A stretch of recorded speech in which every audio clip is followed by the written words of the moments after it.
Harry Potter and the Sorcerer's Stone by J.K. Rowling. The Man with Two Faces. So the stone is gone? Said Ron finally. Flame is just going to die? That's what I said, but Dumbledore thinks that... What was it? To the well-organized mind, death is but the next great adventure. I always said he was off his rocker, said Ron, looking quite impressed as how mad his hero was. So what happened to you too? Said Harry. Well, I got back all right, said Hermione. I brought Ron round. That took a while, and we were dashing up to the Owlery to contact Dumbledore. When we met him in the entrance hall, he already knew. He just said, Harry's gone up to him, wasn't he? And hurried off to the third floor. Do you think he meant you to do it? Said Ron. Sending your father cloak and everything. Well, Hermione exploded. If he did, I meant to say that's terrible. You could have been killed. No, it isn't, said Harry thoughtfully. He's a funny man, Dumbledore. I think he sort of wanted to give me a chance. I think he knows more or less everything that goes on here, you know. I reckon he had a pretty good idea we were going to try, and instead of helping us, he just taught us enough to help. I don't think it was an accident. He let me find out how the mirror worked. It was most like he thought that I had the right to face Voldemort if I could. Yeah, Dumbledore's balking, all right, said Ron proudly. Listen, you got to be up for the end of your thesis tomorrow. The points are all in a Slytherin one, of course. You missed the last Quidditch match. We were steamrolled by Ravenclaw without you, but the food will be good. At that moment, Madame Pomfrey busted over. You had nearly 15 minutes. Now out, she said firmly. After a good night's sleep, Harry felt nearly back to normal. I want to go to the feast, he told Madame Pomfrey as she straightened his many sweet boxes. I can't I? Professor Dumbledore says you're to be allowed to go. He said sniffly, as though in her opinion Professor Dumbledore didn't realize how risky feasts could be. And you have another visitor. Oh, good, said Harry. Who is it? Hagrid sidled through the door as he spoke. As usual, when he was indoors, Hagrid looked too big to be allowed. He sat down next to Harry, took one look at him, and burst into tears.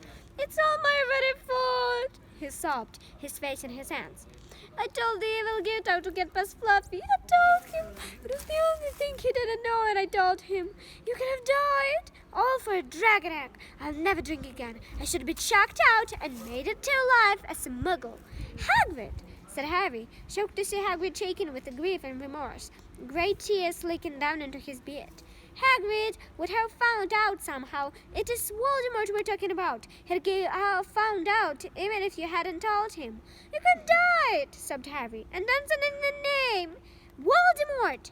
Harry bellowed, and Harry was so shocked he stopped crying.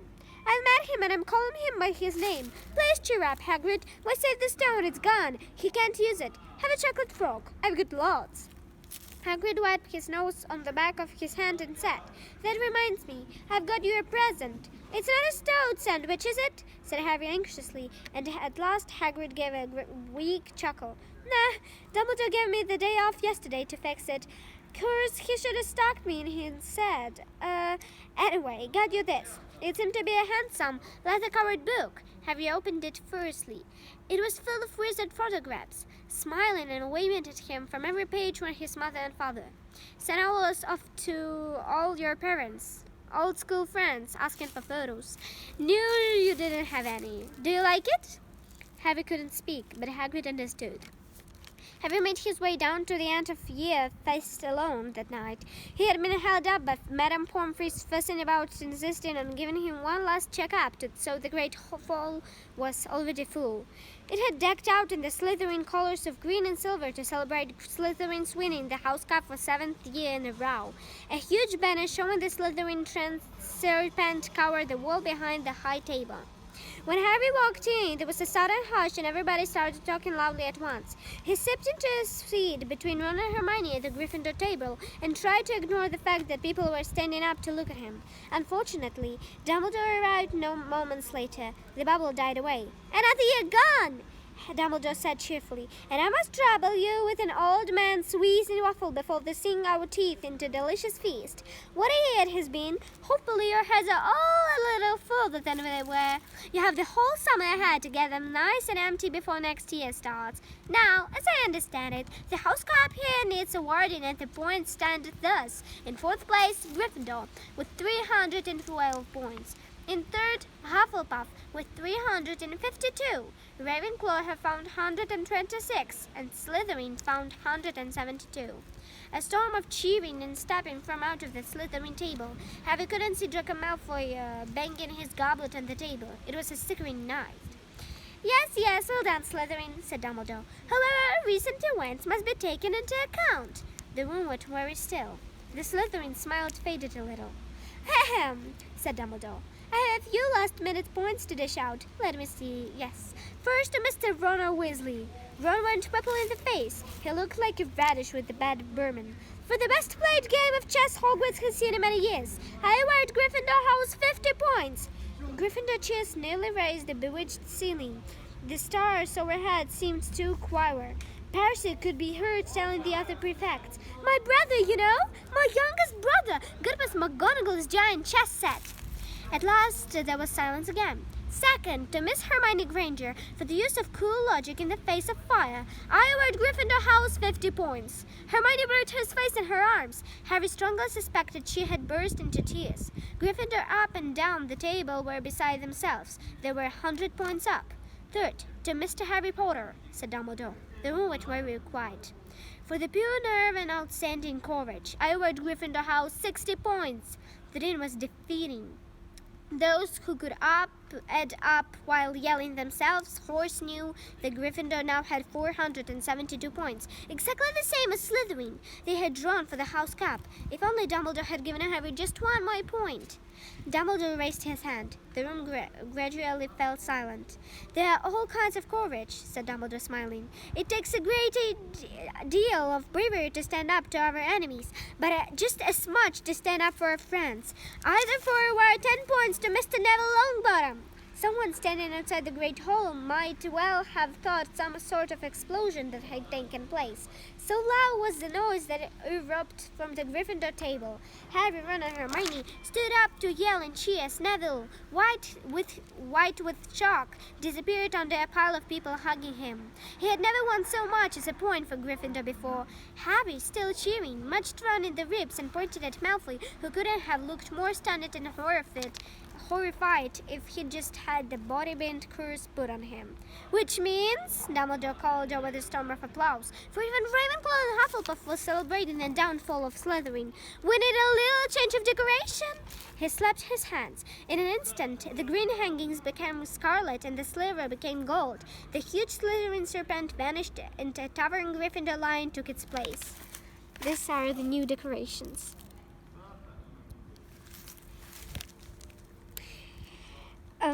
Snape was shaking Professor McGonagall's hand with a horrible forced smile. He caught Harry's eyes, and Harry knew at once that Snape's feeling towards him hadn't changed one jot. This didn't worry Harry. It seemed as though life would be back to normal next year, or as normal as it ever was at Hogwarts. It was the best evening in Harry's life, better than winning at Quidditch or Christmas or knocking out mountain trolls. He would never ever forget tonight. Harry had almost forgotten that the exam results were still to come, but come they did. To the great surprise, both he and Ron passed with good marks. Hermione, of course, came top of the year. Even Neville scrapped through his good herbology mark, making up for his abysmal potions run. They had hoped that Goyle, who was almost as stupid as he was mean, might be thrown out, but he had passed too. It was a shame, but as Ron said, you couldn't have everything in life. And suddenly the wardrobes were empty, their tongues were packed. Neville's toad was found lurking in a corner of the toilets. Notes were handed out to all students, warning them not to use magic over the holidays. I almost hope they forgot to give us this, said Fred Weasley sadly.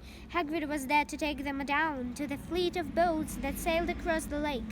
They were boarding the Hogwarts Express, talking and laughing as the countryside became greener and tidier, eating Bertie Bott's every flavor beans as they sped up past Muggle towns, pulling off their wizard robes and putting on jackets and coats, pulling into platform 9 3/4 at King's Cross Station.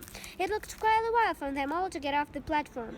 A seasoned old guard was up to ticket barrier, letting them go through the gate in 2s and 3s, so they didn't attract attention, but all bursting out in solid wall at once, alarming the Muggles. You must come and stay this summer, said Ron. Both of you. I'll send you an owl. Thanks, said Harry. they'll need something to look forward to. People jostled them as they moved forward towards the gateway back to the Muggle world. Some of them called, "Bye, Harry! See you, Potter! Still famous," said Ron, grinning at him. "Not when I'm going, I promise you," said Harry.